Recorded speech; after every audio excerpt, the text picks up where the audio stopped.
So there you got to see a little bit of what this gun looked like before and after. And here is how it's sitting today. I went ahead and replaced the flash hider because quite frankly it just wasn't worth the time to try and strip all the paint off of all the nooks and crannies of that, and they're only about a $7 part. So I went ahead and replaced that. Got the Picatinny gas block on there. I'm using Magpul rifle length MOE handguards. I've got the Magpul MVG grip on here. I've got a Troy Industries battle mag on there right now. I've got my Fab Defense Magwell grip, MOE grip back here, and then my Magpul PRS stock.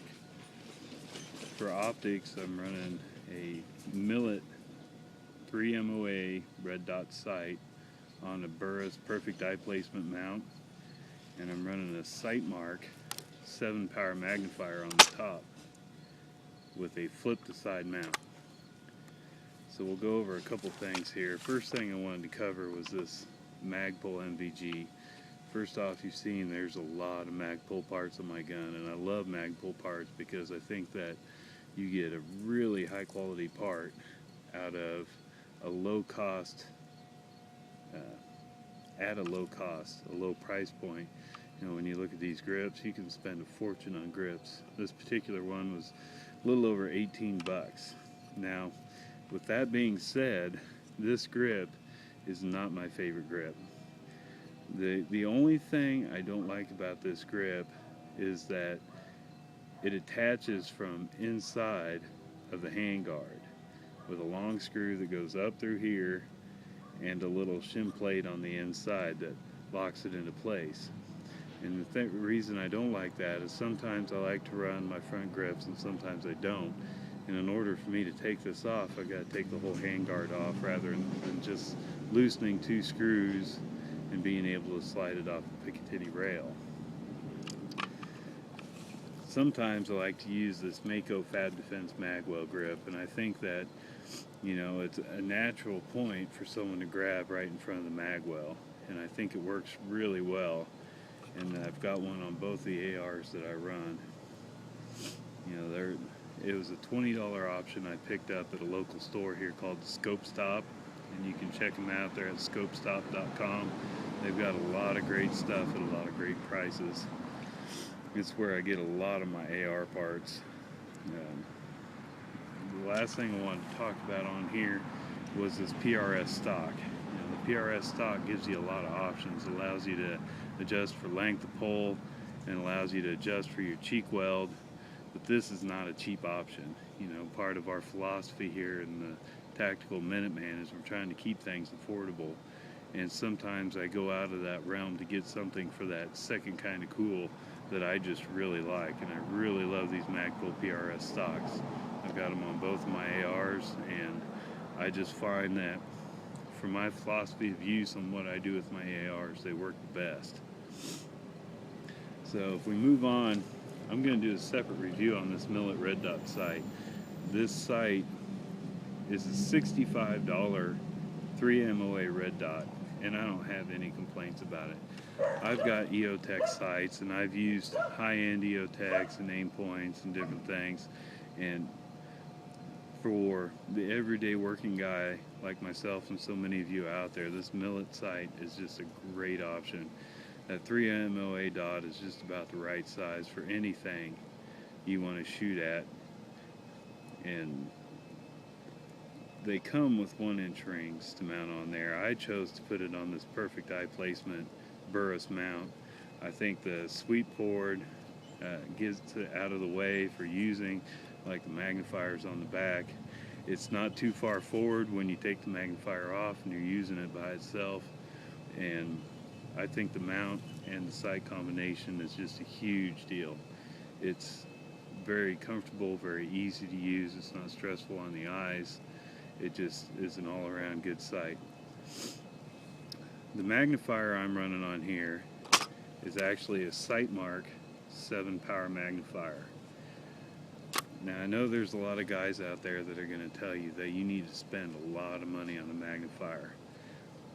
Again, that's a point we need to look at philosophy of use.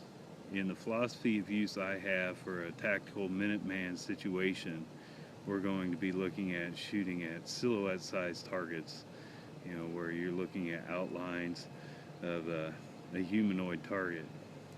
When you're looking at targets that big at 100, 200, 300 yards, the optics, as far as magnifiers go, are not going to be as big an issue. If all you're doing is trying to find the target, get your red dot on there, squeeze off around, you don't need to spend a lot of money on your magnifier. This Sightmark 7-power magnifier that I'm running cost me $89 at the scope stop. Came with a extra high 30mm ring that I easily mounted on here without any problems. As far as picture clarity goes, when you're looking through the magnifier, through the red dot onto your target, say if you were just sighting in on a license plate that's maybe 300 yards away, the clarity is not at a point where you're going to see the screws holding the plate on. But you're not going to have any problem seeing the plate or getting that red dot on there, and most likely you're still going to be able to read the numbers and letters on the plate without any problems. So I'm telling you guys right now, if you're looking for a magnifier to run behind your optics on your AR, before you dump $400, $500, $600, $700 on a high quality magnifier, take a look at one of these options. It's a great value at a great price, and you won't be disappointed.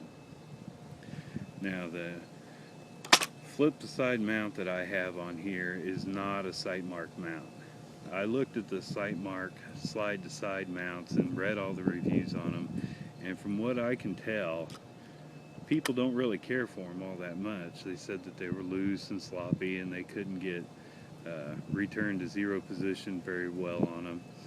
But I still wanted a flip to side mount to run my magnifier on, because I don't always need my magnifier when I'm shooting. And what I ended up finding was a spring-loaded flip to side magnifier 30mm mount on eBay from a company called Black Rifle Tactical. They sell these mounts that are milled out of aluminum for $37, and I believe it was free shipping. It gives you the 30mm ring on a spring-loaded mount that is a quick reposition right back in there. And one thing I will show you is, I'm sure you guys can see, the sight and the magnifier are not the same height. I lack about a 1/4 inch of being centered up. To me, it's not a big issue because I still have all of my dot right in the middle of my magnifier. I can see it clearly. I've got a good sight picture. I don't have problems with it. A lot of guys though, they're going to want everything centered up just exactly. So I'll tell you right now, the Burris Perfect Eye Placement scope mount is not going to work if you're going to use this flip side mount. It's just too tall. For me though, it works great. So looking at the optics setup, you got your magnifier in front of your red dot. In a run and gunning situation where you're flipping back and forth between long distance targets, short distance targets, it's got this silver lever right on the side here.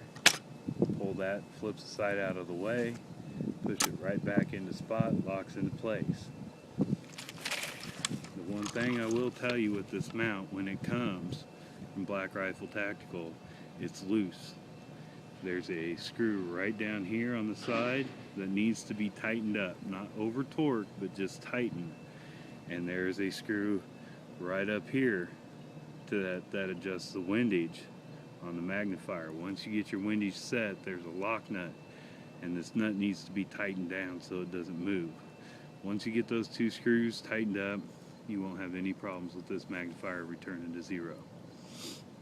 The last thing that I wanted to show you on here is that I've got a bipod adapter, because quite often I do run a bipod if I'm laying down shooting 300 yards. And I wanted to show you my sling. The sling that I chose to put on this AR is a mission spec M2P 2-point sling. This sling allows you to throw your rifle across your back and with one foul swoop, zip it up and cinch it up against your back so it's not flopping around. I know a lot of guys these days are running with single point slings, and I've tried a single point sling and I've just kind of decided that they're not for me. Same way with the bungee slings. I've got a bungee sling for my 6.8, but I really like this 2-point sling from Mission Spec. Check them out on their website. The actual part number is the Mission Spec M2P, and I think you'll be impressed. One of the things that I do with this AR is that no matter what my adventures are I'm going with, I always take this AR with me. I always try and load out so I get used to carrying the gear, carrying the weight, realizing, you know, what it's going to be like if I'm ever called up and need to use my equipment. So whether I'm fishing or hunting or anything else, I've got this AR on me. So it's an important feature for me to be able to lock this gun down on my back and cinch that strap down so I'd be able to keep it up out of the way if I'm fishing or whatever else I'm doing. So it's roughly 42 bucks. I got this sling off of Amazon.com. It's got a nice padded shoulder piece so you don't have the sling cutting into your neck. It's got the quick cinch buckle on it where you'll just grab one of the nylon pieces and cinch it up. When it's on your back, you grab the loop, it stretches all the way back out. There's no losing your zero position on your sling. You don't have to worry about that. It's good to go. So in a nutshell, just as a quick intro video for you guys, this is it. This is the AR you're going to see me running in a whole lot of videos, a whole lot of running and gunning. If you have any questions on it, feel free to post your questions. I'll try and answer them the best I can. One other thing I wanted to throw in here quick is one of the reviewers that I've come to love on YouTube is Nut and Fancy, and you're going to hear a lot of the terminology that he uses, I use too.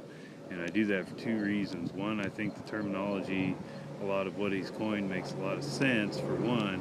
And two, I think it would be nice if the gear reviewers and the adventurers like myself and so many others out there, you know, if we start using some of the same lingo, then channel to channel, video to video, we'll be able to understand, you know, what each other's talking about. And, you know, if you switch over to Nutton's channel or Such's channel or any of those guys and you hear, you know, POU, you'll know philosophy of use, WROL, you know, without rule of law, things like that. So as we're talking and doing different things in our videos, we'll all know what each other's talking about. So I just wanted to throw that out there. And if Nut never swings by and checks out my channel, glad you came, glad you saw, hope you like what you see. And to all my Tactical Minutemen out there, I thank you for stopping by, checking out this video, and I hope to see you back here soon. Talk to you later.